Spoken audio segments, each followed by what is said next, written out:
ఉంది. సామాజిక న్యాయం అనేటువంటిది వచ్చేటప్పటికి ఆయా వర్గాల్లోని అట్టడుగు వర్గాలు డెవలప్ కావడం. ఇప్పుడు కమ్మ సామాజిక వర్గంలో 100కి 99 మంది విద్యావంతులే ఉంటారు. రెడ్డి సామాజిక వర్గంలో 100కి 99 మంది విద్యావంతులే ఉంటారు.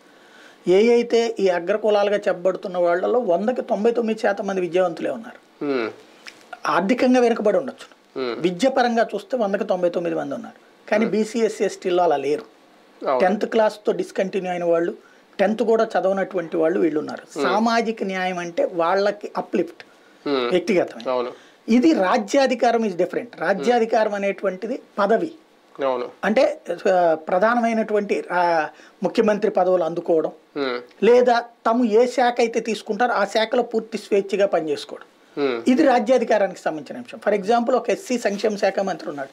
తను ఒక నిర్ణయం తీసుకుని ఎస్సీలందరికీ రాష్ట్రంలో పారిశ్రామికవేత్తలుగా తలకు ఒక 25 లక్షల రూపాయలు డబ్బులు ఇచ్చేయాలి, లేకపోతే కనుక తలకు ఒక 10 లక్షల రూపాయలు పెట్టాలి అని చెప్పి డెసిషన్ తీసుకోగలిగిన స్థితిలో ఉన్నాడా ఎస్సీ సంక్షేమ శాఖ మంత్రి?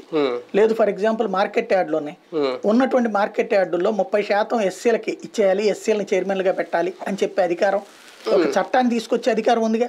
తేగలడా అతను? లేదు కదా. అప్పుడు రాజ్యాధికారం ఎక్కడ అనుభవిస్తున్నట్టు? అంటే పైన కూడా అగ్రవర్ణాలు అగ్రకులాలు ఉండడం బట్టి కింద ఉన్న మంత్రులు కానీ ఎమ్మెల్యేలు కానీ ఆ అధికారాలు తీసుకోలేకపోతున్నారు.